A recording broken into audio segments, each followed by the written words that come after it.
thank you.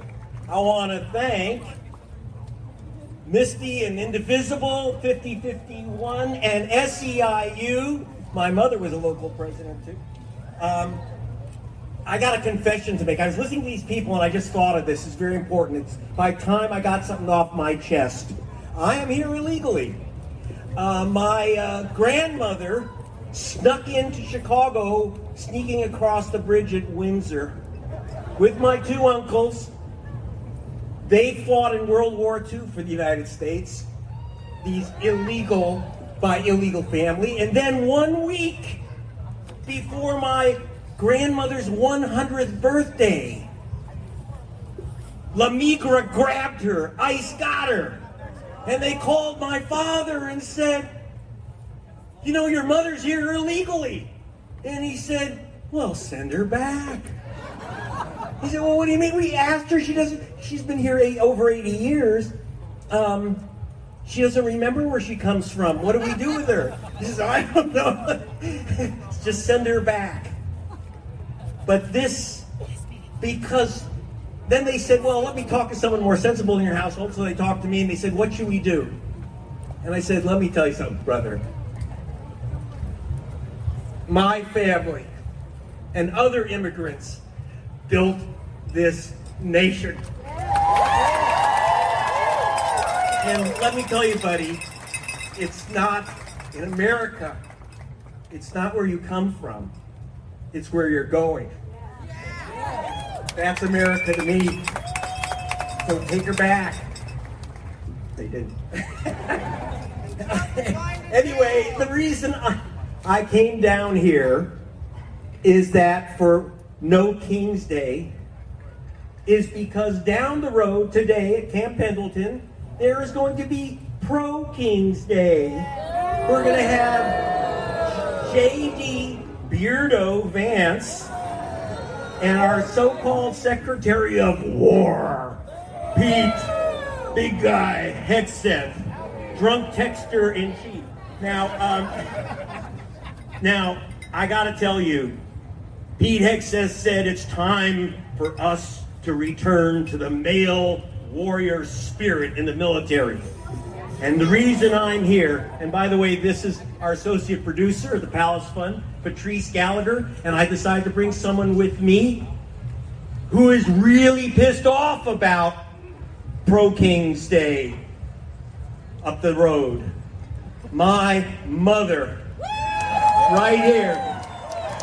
This is the flag that draped my mother's coffin, who's buried up there at Camp Pendleton.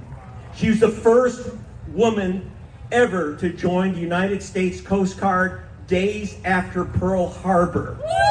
Mr. Hegseth, if you want to meet a warrior, you may like male warrior spirit, but wait till you meet Mom's female warrior spirit. And in fact, I'm afraid she's gonna jump out of the ground and show him what a female warrior spirit is like.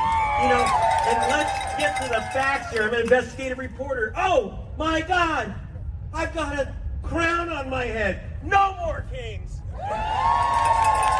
Sorry about that. I do like to walk around the house with a crown on, you know, and I see Trump do it. Why not? Agent Orange. So,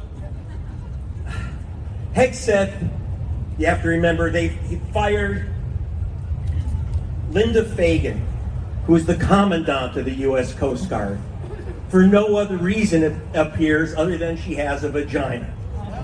I don't think my mother would put up with that, buddy. Then he fired Charles Q. Brown, the head of our military, the head of the Joint Chiefs of Staff. General Brown, who had 132 hours of combat flying. He was fired, General Brown, because, well, he was brown. And he was replaced by some white guy, not even a general. For the first time in 2.5 centuries in America, we don't have a general in charge of our military. You know? But here's a guy who has had 132 seconds of combat experience. And he's also fired, I want to get you to know these names. Alvin Halsey. Admiral Alvin Halsey, who resigned 2 days ago because he was told he was going to be fired, head of the U.S. Southern Command. And why? Because he was watching his soldiers shoot innocent kids in pleasure boats off the coast of Venezuela. And he was told clearly he was going to have a plan. This, by the way, Admiral Halsey is a black man, and he didn't like the idea that he was going to be ordered to hit the beaches of Venezuela to kill other black men. And he won't do that. There are real patriots with my mother. How dare they walk above my mother's grave? These guys who are working for General Bone Spurs. If you remember our dear president, our courageous president, got out of the war in Vietnam because he said he had a bone spur in one of his feet, but he just can't remember which foot. This is dangerous.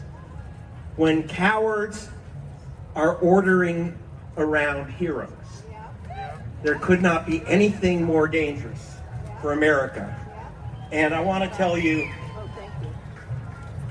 a couple days before my mother died, 2 days before, the last picture I have of her, the last time I saw her, she was sitting in her wheelchair and wearing her, she loves to wear red, white, and blue. She loved the idea that she was going to be draped in this flag. But she also had on a t-shirt that said, "Impeach Trump." 97 years old the day before she passed away. Thanks, Mom. Go get him. Thank you very much.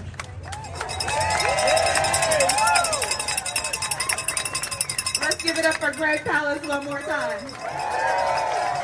I don't know about you all, but I can't wait for the spirit of Greg.